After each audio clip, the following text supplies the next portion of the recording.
जिसका फर्जंद कुरआन का हाफिज हुआ, खुल्द में उसका जाना तो आसान है। वाह वाह वाह, बहुत अच्छा बहुत अच्छा। खुल्द में उसका जाना तो आसान है।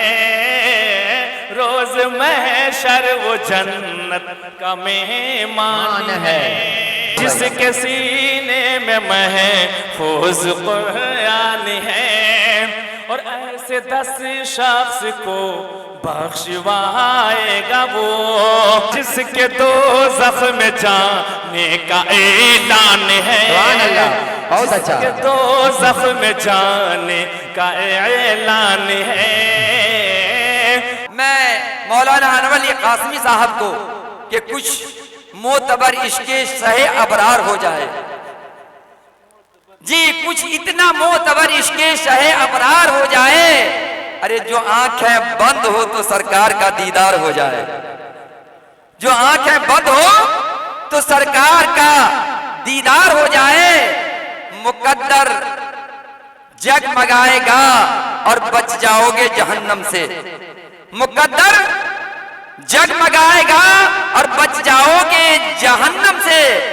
अगर सीरत को अपना लो तो बेड़ा पार हो जाए, अगर सीरत को अपना लो तो बेड़ा पार हो जाए। मेरी मुराद जय्यद आलिम दीन, हर एक स्टेज की रौनक आली जनाब हजरत मौलाना अनवर अली कासमी साहब दामत बरकातहुम। अस्सलामु अलैकुम व रहमतुल्लाहि व बरकातुहू। अल्हम्दुलिल्लाहि कफ़ा व सलामुन अला इबादिहिल्लज़ीना इस्तफ़ा, अम्मा बाद। फ़क़ाल नबी सल्लल्लाहु अलैहि वसल्लम खैरुकुम मन तअल्लमल कुरान व अल्लमा, औ कमा क़ाल अलैहि सलातु वस्सलाम। जनाब सद हज़रात उलमाए किराम, दानिशवरान कौम, हाज़िरीन मजलिस, मैं तमहीदी तौर पर एक बात बयान कर देना मुनासिब समझता हूँ। यूँ तो मेरा नाम मुकर्रिर में नहीं है, ना मैं मुकर्रिर हूँ, लेकिन जब हमारे डॉक्टर दिलकश साहब ने ये कहा कि जनाब मोहम्मद रियासत अली उर्फ भोलट साहब अपने बच्चे के ख़त्म कुरान पर एक प्रोग्राम कर रहे हैं, तो मुझे अजीब सा लगा, बड़ा ताज्जुब हुआ। लेकिन फिर अगला जुमला उन्होंने ये कहा कि आपको भी दावत दी गई है उसमें शिरकत करने की। मैंने कहा मेरे पास हाथ पैर नहीं है, लेकिन फिर भी मैं वहाँ पहुँचूँगा, इसलिए कि ऐसी मजलिस में पहुँचना बाइसे सवाब है। ऐसी मजलिस में तो मैं ज़रूर जाया करता हूँ, चाहे पैदल ही क्यों ना जाना पड़े।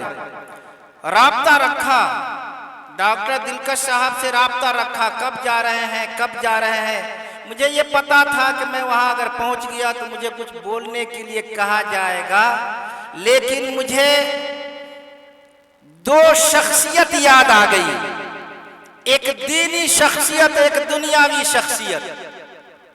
इमाम आज़म अबू हनीफा रहमतुल्लाह अलैह के साहबजादे ने कुरान मुकम्मल किया तो तश्त के अंदर जोड़े और अशरफियाँ लेकर इमाम आज़म अबू हनीफा रहमतुल्लाह अलैह उस्ताद की खिदमत में जा रहे हैं। खुद्दाम ने कहा हजरत मैं लेकर के चलता हूँ। कहा हिफ्ज़ कुरान या ख़त्म कुरान मेरे बच्चे ने किया है और ये बोझ तुम उठाओगे, इसलिए मैं खुद लेकर के जाऊंगा। ये मुशाबहत हो गई भोलट साहब की इमाम आज़म अबू हनीफा रहमतुल्लाह अलैह, जिनके मानने वाले इस दुनिया में 2/3 लोग हैं। इनसे मुशाबहत हो गई। ये दीनी आदमी, दुनियावी आदमी, भोलट साहब भी दुनियावी आदमी थे। हमें याद आ गया, हमने कहा भोलट साहब और अपने बच्चे को हाफिज कुरान बनाया, और फिर उस पर इतनी खुशी कि उस बच्चे के हाफिज कुरान होने की खुशी में इन्होंने इतना बड़ा दीनी मजलिस का इनेकाद कर दिया। बड़ी खुशी हुई। शाहजहां बादशाह का नाम सुना होगा और औरंगजेब आलमगीर रहमतुल्लाह अलैह का भी नाम सुना होगा। औरंगजेब आलमगीर रहमतुल्लाह अलैह के एक उस्ताद थे, मुल्ला जीवन। अतालीक रखते थे बड़े बड़े लोग अपने बच्चे को तालीम देने के लिए, हालांकि वो बिल्कुल दुनियावी किस्म के लोग थे। मुगलिया सल्तनत बिल्कुल दुनिया पे मबनी था, दीन के ऊपर नहीं, दुनिया के ऊपर, हुकूमत के ऊपर। लेकिन उनके दिल के अंदर बात ये आई कि मैं अपने एक बच्चे को कम अज कम आलिम बनाऊं, हाफिज कुरान बनाऊं, आलिम बनाऊं। ये दिल के अंदर बात पैदा हुई तो उन्होंने मुल्ला जीवन को अतालीम के तौर पर एक प्राइवेट उस्ताद के तौर पर रखा। औरंगजेब आलमगीर रहमतुल्लाह अलैह ने जब कुरान मुकम्मल किया और शाहजहां को ये खबर मिली कि औरंगजेब मेरा बेटा ने कुरान मुकम्मल किया, अल्लाह तबारक तआला की इस किताब को मुकम्मल कर लिया है, तो खुद तश्त में अशरफियां भरकर जोड़े लेकर के और मुल्ला जीवन की खिदमत में जाते हैं और पेश करते हैं। उस वक्त में मुल्ला जीवन का था, औरंगजेब तुम भी कुछ हदिया पेश करोगे? तो उन्होंने 4 आना पैसा, चौवन्नी पेश कर दिया। मैं उस वाकया को मुकम्मल करना था, असल ये कहना था, चौवन्नी पेश कर दिया। औरंगजेब आलमगीर रहमतुल्लाह अलैह की उसकी तसव्वुफ और उनके तकवे की बात मैं कह रहा हूं कि बचपन से उनका तकवा क्या था। चौवन्नी पेश किया, कहा औरंगजेब मैं जब से तुम्हें पढ़ा रहा था मैं खुशफहमी का शिकार था, मैं सोचता था कि तुम तकवा के आले दर्जे पर पहुंच चुके हो, लेकिन आज मेरा एतमाद डगमगा गया। ये तुम ये 4 आने पैसे लाए कहां से? तुम तो शाही खजाने से खाते नहीं हो, शाही खजाने का लेते नहीं हो, ये 4 आना पैसा कहां से लाया? का इसका जवाब एक बनिया देगा। चुनांचे उस बनिया को बुलाया गया। बनिया एक एक पैसे को रजिस्टर के अंदर लिखते हैं और कैफियत भी लिखते हैं। उस बनिया को बुलाया गया। औरंगजेब आलमगीर रहमतुल्लाह अलैह ने कहा कि इनसे पूछिए कि 4 आना पैसा कहां खर्च किया। तो इन्होंने जब पूरी रजिस्टर उल्टी थी, एक जगह 4 आने पैसे खर्च किए थे। वो जगह था कि सर्दी की रात थी, जनवरी की रात थी, बारिश हो रही थी और मेरा छत टपक रहा था। मैं इधर उधर झांका कि कोई ऐसा आदमी सितम रसीदा, वो आदमी इस ठंडी में कुछ मिट्टी ला करके मेरे छत के ऊपर डाल दे तो मैं उसे 4 आना पैसा दूंगा। उस जमाने की बात है। चुनांचे एक लड़का मेरी गली से गुजर रहा था, मैंने उसको बुलाया और कहा कि बेटे तुम्हारे मेरे इस छत के ऊपर मिट्टी डाल दोगे तो मैं तुम्हें 4 आने पैसे दूंगा। औरंगजेब आलमगीर रहमतुल्लाह अलैह उस तश्त में मिट्टी लेकर या टोकरी में मिट्टी लेकर के उनके छत के ऊपर डाल दिया। कहा उस लड़के ने छत के ऊपर मिट्टी डाल दी, मैंने ये 4 आने पैसे उसी लड़के को दिया। कहा कि अब्बा हुजूर या ये उस्ताद मुकर्रम वो लड़का मैं ही था। तो कहने का मतलब ये है कि वो शाहजहां जो दुनियावी हुक्मरां था, अपने बच्चे के हिफ्ज़ कुरान पे या अपने बच्चे के खत्म कुरान पर इतना खुश हुआ कि खुद से तश्त में जोड़े लेकर अशरफिया लेकर उस्ताद की खिदमत में पहुंच जाते हैं। ये 2 बातें हमें फौरन ज़हन के अंदर आ गई और मुशाबहत हो गई। और औरंगजेब आलमगीर रहमतुल्लाह अलैह, औरंगजेब आलमगीर रहमतुल्लाह अलैह तो वली कामिल थे, वली कामिल थे, तकवा में इंतहाई दर्जे का, आला दर्जे का। उसी वक्त मुल्ला जीवर उसके मुरीद हो गए। उस्ताद अपने शागिर्द से मुरीद हो गए, इतने तकवा में ऊंचे थे। मेरे मोहतरम बुजुर्गों, दोस्तों, यहाँ मुकर्रिरीन की जो नामजद मुकर्रिरीन हैं उनकी एक लंबी फहरिस्त है और उनके औकात भी मुतय्यन है। इसलिए मैं मुनासिब समझता हूं कि तमहीद को खत्म करते हुए इस मौजू के ऊपर चंद बातें जिक्र कर देना मुनासिब समझता हूं। तो मैंने सोचा कि बात मुख्तसर की जाए, जो काम की बातें हों। एक ये है कि कुरान है क्या, दूसरा ये है कि कुरान पढ़ने वाले को क्या फायदा होगा, तीसरा ये है कि जो इनको पढ़ाने के ऊपर खर्च करते हैं उनको क्या मिलेगा, तीसरे ये है कि जो इनको मशवरा देते हैं कि आप अपने बच्चे को हाफिज कुरान बनाइए, जो इनके ऊपर दबाव डालते हैं कि अपने बच्चे को हाफिज कुरान बनाइए, उनको क्या मिलेगा? बस यही 4 बातें हम बयान करेंगे, इससे ज्यादा नहीं। इस 4 बातों में चाहे आधा घंटा लग जाए या पौन घंटा लग जाए, तो याद रहे कि निस्बत से शय की कदर व मंजिलत बढ़ती और घटती है। निस्बत से शय की कदर व मंजिलत बढ़ती और घटती है। उसकी मिसाल ऐसी है, अभी मार्केट के अंदर अंगूर मिल रहा है। अंगूर का दाना जब तक खोशे से मिला हुआ है, उस वक्त तक अंगूर की जो कीमत होगी वही उसके डंठल की कीमत होगी। मिसाल के तौर पर अंगूर 100 रुपये किलो मिलता है या 125 रुपये किलो मिलता है, तो उसके साथ उसका डंठल भी तौला जाता है, 125 रुपये किलो उसकी भी कीमत होती है। लेकिन जब अंगूर के दाने उस डंठल से तोड़ लिए जाते हैं, तो उस वक्त डंठल की कोई कीमत नहीं रहती, वो कोड़े के ऊपर फेंक दिया जाता, बेकीमत हो जाती है। तो निस्बत से शय की कदर बढ़ती है और घटती है। मेरे मोहतरम बुजुर्गों, दोस्तों, ये अल्लाह का कलाम है और अल्लाह के कलाम की निस्बत जिसके साथ भी लग गई वो उड़ गया। मैं मिसाल दूं, रमजानुल मुबारक का महीना, उलमाए किराम बयान करते हैं कि इस महीने में एक फर्ज का सवाब दूसरे महीने के 70 फर्ज के बराबर मिलता है और एक नफिल का सवाब दूसरे महीने के फर्ज के बराबर मिलता है। क्यों? कहता शहर रमजान अल्लज़ी उनज़िला फ़ीहिल कुरान, ये वो महीना है जिसमें कुरान का नुज़ूल हुआ। इस महीने को निस्बत हासिल हो गई कुरान से, इसलिए इस महीने की अहमियत बढ़ गई कि एक फर्ज का सवाब दूसरे महीने के 70 फर्ज के बराबर और एक नफिल का सवाब दूसरे महीने के फर्ज के बराबर हो गया। और इस महीने में 1 रुपये खर्च करेंगे तो इखलास के एतबार से कई सौ गुना में चला जाएगा, जिसकी कोई गिनती नहीं। अल मुज़ाअफ़ कोई गिनती नहीं है, बेहिसाब चला जाएगा।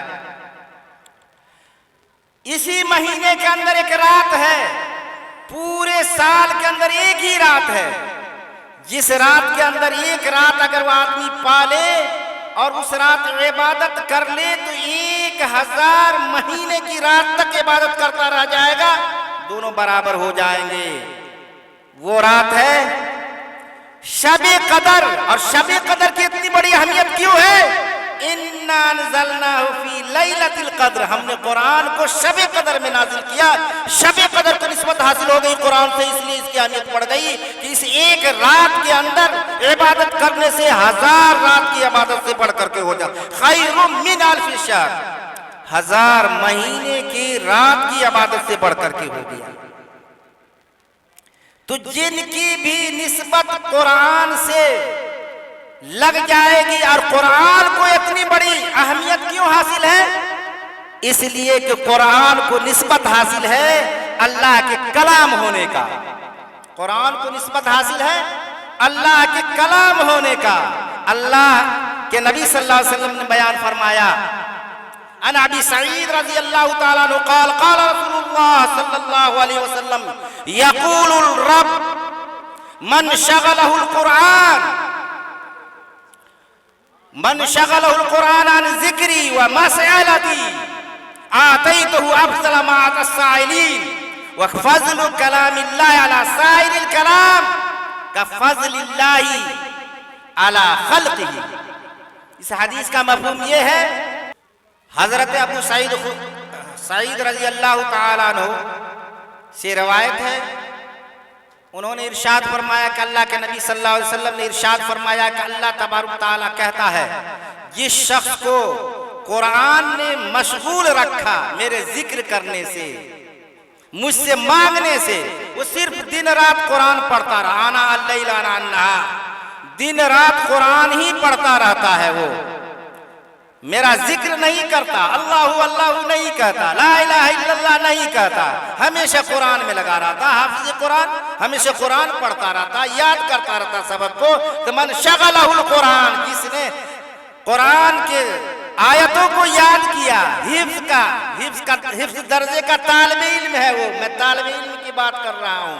मन शगलहुल कुरान, जिसको कुरान ने मशगूल रखा, वंचित रखा, अन जिक्री, मेरे जिक्र करने से, वह मसालती, मुझसे मांगने से, आतईतहु अफज़ल मा अतस्साइलीना, पूरी रात आदमी गिरा कर रो कर मांग रहा है, उन तमाम लोगों से मैं ज्यादा उनको देता हूँ, उस तालिब इल्म को देता हूँ जो सिर्फ कुरान पढ़ता रहता है। क्यों? इसलिए कि ये अल्लाह का कलाम है और अल्लाह के कलाम की फजीलत तमाम दुनिया के कलाम के ऊपर ऐसी है जैसे कि मेरी फजीलत या अल्लाह की फजीलत उनके मखलूक के ऊपर, खालिक की फजीलत मखलूक के ऊपर, इतनी बड़ी फजीलत है इस कुरान की।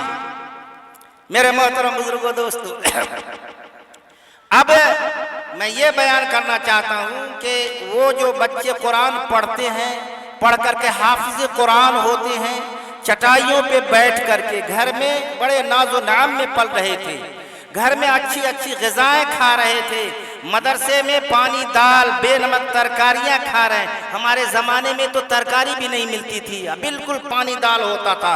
लेकिन अब के ज़माने में तो तरकारी भी मिलती है, लेकिन घर की तरह खाना नहीं हो सकता, चाहे कितने ही पैसे क्यों ना ले ले, अक्कल कुआई वाला क्यों नहीं खिलाए, चाहे दारुल देवबंद वाला क्यों नहीं खिलाए, घर की तरह खाना नहीं हो सकता मदरसे का। तो उन मदरसों के अंदर रह करके बेनमक तरकारियां खाता है, भूख की शिद्दत सताती है। मैंने मदरसे की जिंदगी गुजारी है, भूख क्या होती है मैंने देखा है उस जिंदगी को। ऐसी सूरत के अंदर वो हिफ्ज़ कुरान करता है, सीने के ऊपर ज़र्ब पड़ता है, उसके दर्द होता है सीने के अंदर, हलक सूख जाता है। क्या मिलेगा उनको? क्या मिलेगा उनको? कान अब्दुल्लाह इब्न उमर रज़ियल्लाहु ताला अन्हु क़ाल क़ाल रसूलुल्लाह सल्लल्लाहु अलैहि वसल्लम युक़ालु लिसाहिबिल कुरान इक़रा वरतक़ि वरत्तिल कमा कुन्त तुरत्तिलु फ़िद दुनिया फ़इन्न मंज़िलक इंद आख़िर आयतिन तक़रऊहा।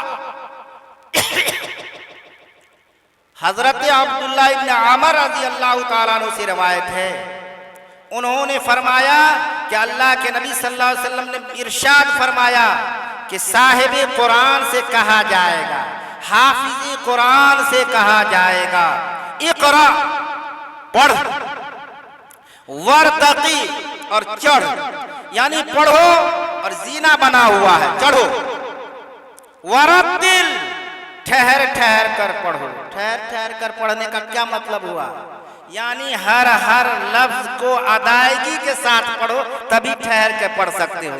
आजकल जो है ना नाजरा पढ़ने वाले कुछ ऐसे होते हैं, हुरूफ काट कर, कुछ हुफ़ाज़ किराम भी हुरूफ काट करके पढ़ते, तरावी में भी नहीं समझ में आता रहता क्या पढ़ रहा है, नहीं पढ़ रहा है, वो तरतील नहीं कहलाता। मखारिज के साथ पढ़ना है, अल्फाज के साथ, और गुन्ना इख्फा जितने भी तजवीद हैं, तजवीद के साथ पढ़ने को तरतील कहते हैं। वरत्तिल ठहर ठहर कर पढ़, मखारिज के साथ पढ़, तजवीद के साथ पढ़।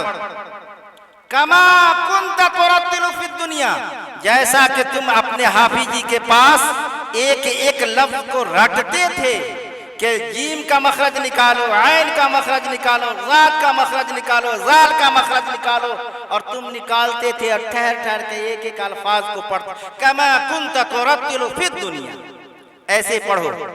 फ़इन्न मंज़िलका, तुम्हारा मुकाम क्या होगा?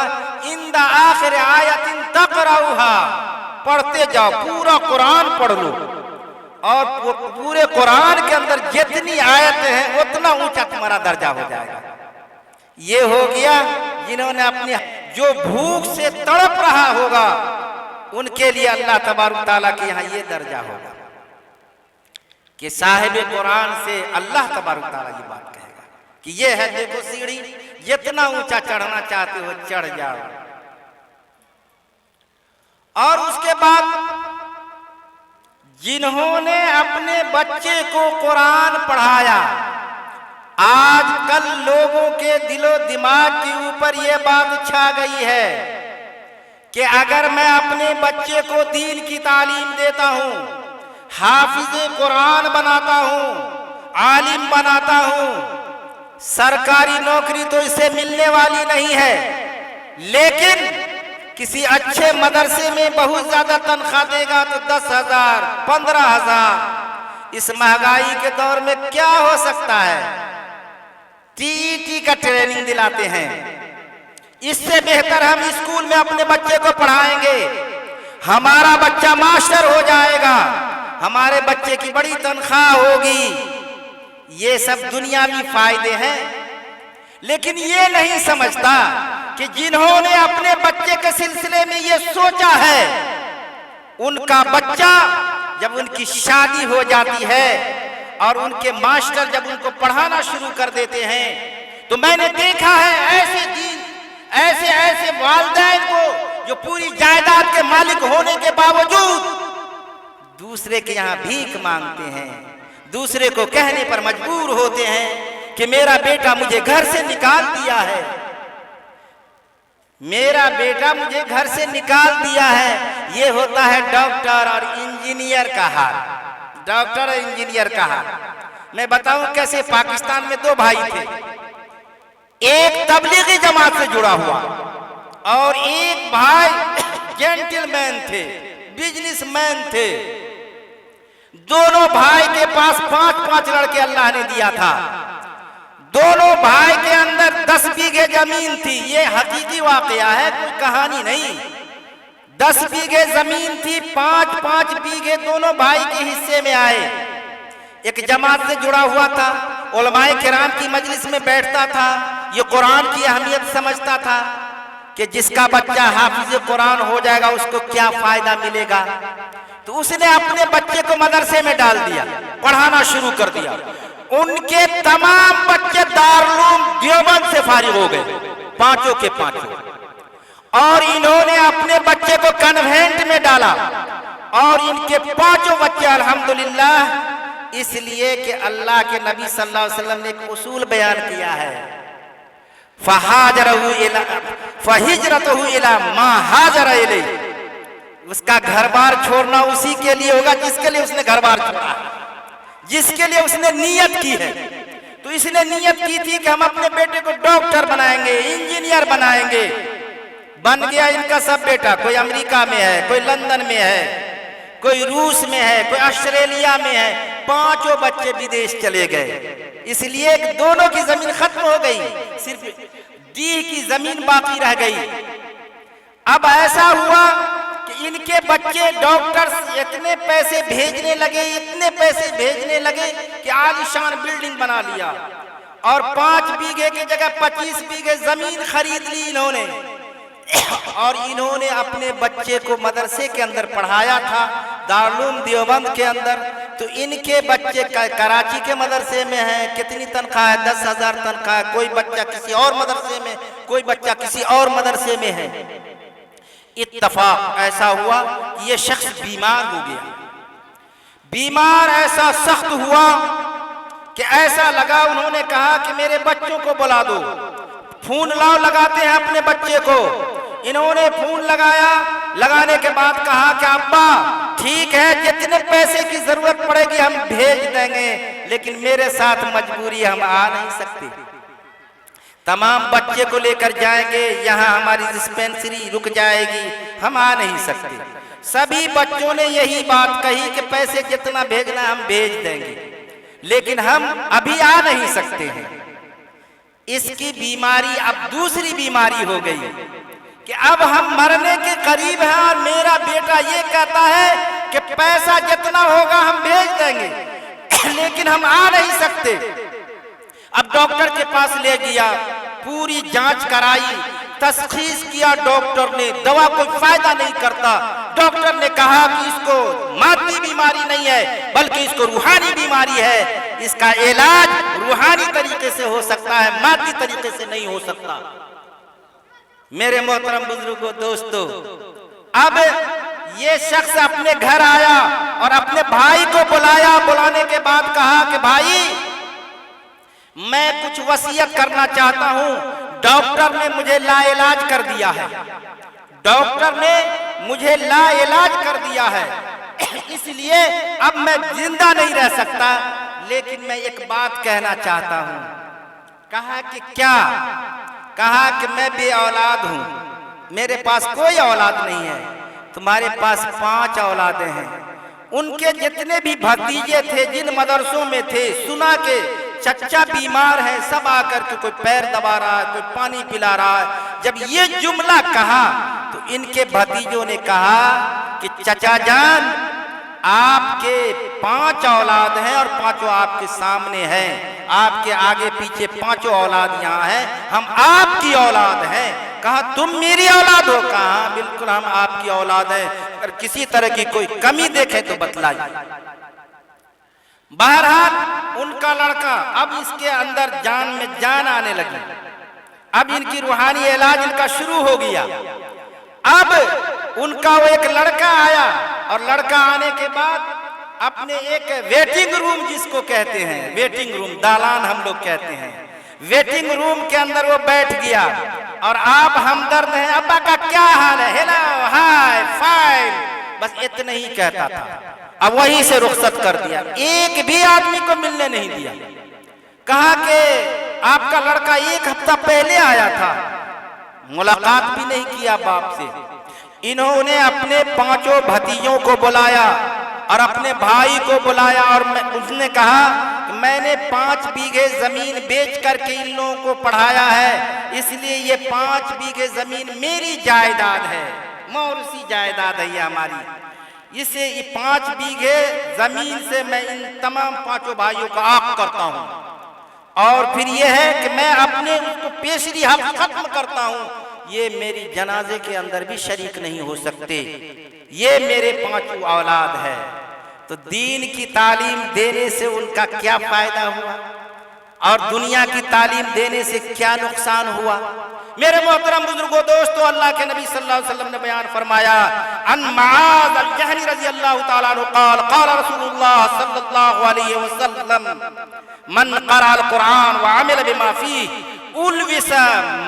उल्विसा वालिदाहु ताजन यौमल क़यामह ज़ौअहु आसन मिन ज़ौइ शम्स फ़ी बुयूति दुनिया लौ कानत फ़ीकुम व बिल्लज़ी फमा ज़न्नकुम बिल्लज़ी अमिल बिहाज़ा औ कमा क़ाल अलैहिस्सलातु वस्सलाम।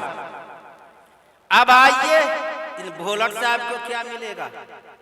इन भोलट साहब को क्या मिलेगा? कहते हैं हजरत मुआज़ जहनी रज़ियल्लाहु ताला अन्हु बयान फरमाते हैं कि अल्लाह के नबी सल्लल्लाहु अलैहि वसल्लम ने बयान फरमाया, जिस लड़के ने कुरान हिफ्ज़ किया वह अमिल बिमा फ़ीह, अमिल बिमा फ़ीह का मतलब कम अज कम उसको याद तो रखा, उसके ऊपर अमल करने की कोशिश किया, वह अमिल बिमा फ़ीह, उसके ऊपर अमल किया।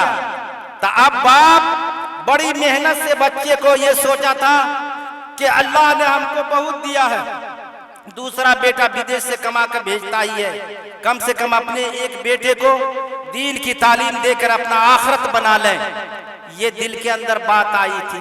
तो अब क्या होगा?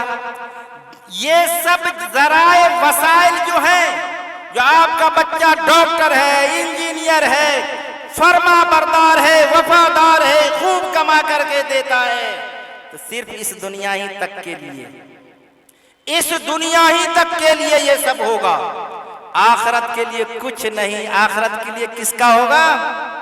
तो कहते हैं कि मन क़रा अल-क़ुरआन व अमिल बिमा फ़ीह उल्बिसा वालिदा, जिसने कुरान पढ़ा और उसके अंदर जो कुछ है उसके ऊपर अमल किया, तो उनके वालिदैन को ताज पहनाया जाएगा।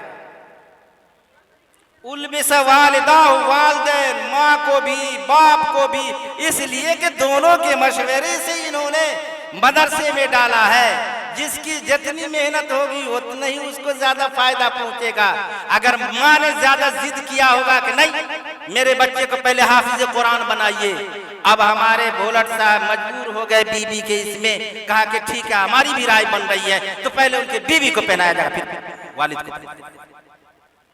उल्बिसा वालिदाहु ताजन यौमल क़यामह, क़यामत के दिन उसकी रोशनी, इस ताज के अंदर जो फोकस निकलेगा, शुआएं निकलेगी, कहते ज़ौअहु अहसन मिन ज़ौइ शम्स, इस सूरज की जो शुआएं निकलती है, इस सूरज की शुआओं से ज्यादा होगी उसकी रोशनी, यानी ज्यादा तेज होगी। फी बुयूति दुनिया, सूरज को आपके घर के अंदर डाल दिया, सूरज आसमान के ऊपर है, करोड़ों मील ऊपर है ये सूरज, उसकी रोशनी से पूरी दुनिया किस तरह रोशन है, अगर उसको घर के अंदर डाल दिया जाए तो उसकी रोशनी कितनी बढ़ जाएगी।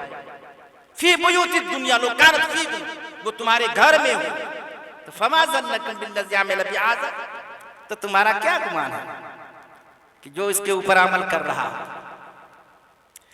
तो वालिदैन को अब वहां हश्र के मैदान के अंदर इनके वालिदैन को ताज पहनाया जा रहा है। हर आदमी देखेंगे, अरे ये कौन है, ये कौन है जिनका इसके ताज से रोशनी, हर आदमी हसरत भरी निगाह से देखेंगे कि ये भोलट साहब है, ये इनकी बीबी है।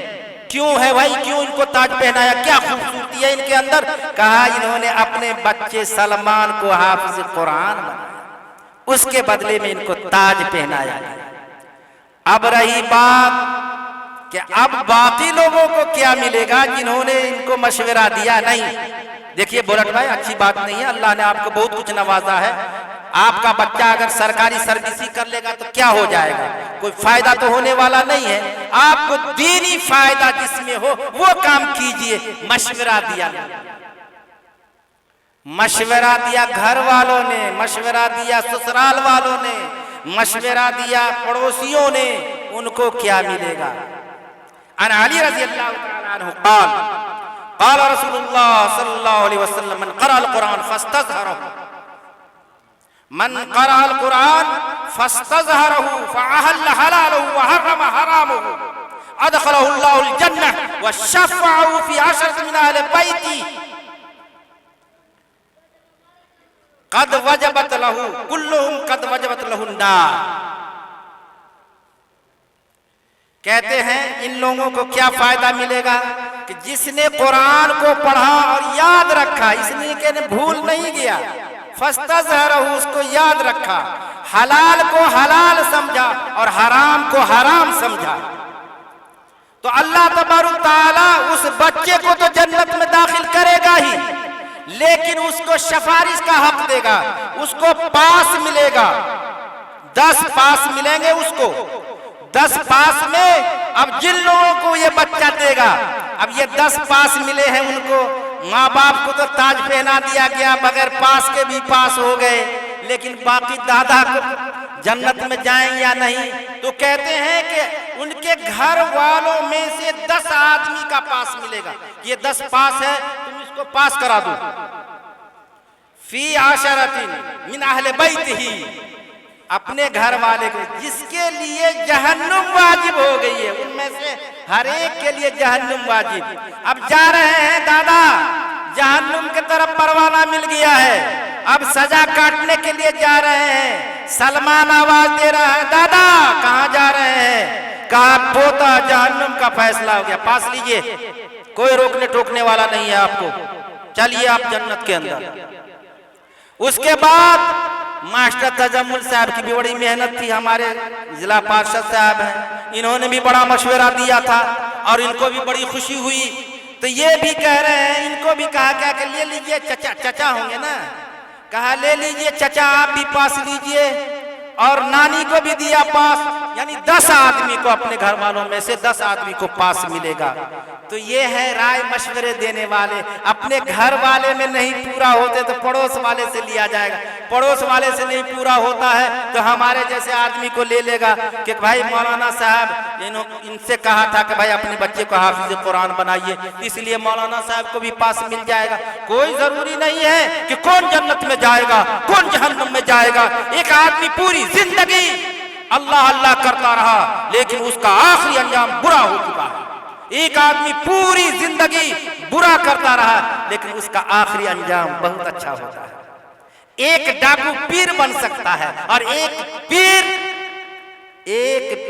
बदकार बन सकता है, ऐसा भी होता है। इसलिए मेरे मोहतरम बुजुर्गों दोस्तों, बहुत पहले पर्चा मिल गया था, वरना और कुछ बातें मैं करता। अल्लाह तबारुक ताला हमारे भोलट भाई को, उनके देखिए बुखारी शरीफ की पहली हदीस है, इन्नमल आमालु बिन्नियात, अमल का दारो मदार नियत के ऊपर है। जाहिर सी बात है कि हम बदगुमानी नहीं करते, इसलिए कि अल्लाह के नबी सल्लल्लाहु अलैहि वसल्लम ने बयान फरमाया, ज़ुन्नु बिल मोमिनीन खैरा, मोमिन के बारे में अच्छा गुमान रखो। मोमिन है, हम अच्छा गुमान रखते हैं। उनका ये एक नीयत होगी कि हम अपने बच्चे को हाफिज कुरान इस वजह से बनाते हैं कि ये बच्चा मेरे लिए सिफारिश का जरिया बनेगा, ये बच्चा मेरे लिए सिफारिश हमें जन्नत में ले जाएगा, इस बच्चे की वजह से हमारे सर पे ताज पहनाया जाएगा। ये इनकी नीयत हो गया, इंशाअल्लाह इनका फायदा मिलेगा। और हमें उम्मीद है कि इन्होंने जो इस मजलिस को मुनक़िद किया है और इसकी वजह से अगर लोगों के दिल के अंदर ये बात पैदा हो गई कि हम भी अपने बच्चे को हाफिज कुरान बनाएंगे और मेरा सर भी फख्र से ऊंचा होगा कि बार बार मौलाना अनवर साहब भोलट साहब का नाम ले रहे हैं, भोलट साहब का नाम ले रहे हैं, हमारा नाम क्यों नहीं ले रहे हैं। बार बार इनका तज़किरा होता है, हमारा भी तज़किरा होगा। तो इस दुनिया ही के अंदर नहीं बल्कि आखिरत के अंदर भी तज़किरा होगा ही, तज़किरा ही नहीं बल्कि अल्लाह के यहाँ महबूब होगा। जो अल्लाह का महबूब होगा इंशाअल्लाह वो जन्नत में दाखिल होगा और दुनिया के तमाम काम जन्नत ही के लिए हैं। इन्हीं चंद बातों के साथ अपनी बात को ख़त्म करता हूँ। अल्लाह तबारक व तआला हम तमाम मुसलमानों को अपने बच्चे को हाफिज़ कुरान बनाने और कुरान के ऊपर अमल करने की तौफीक अता फरमाए।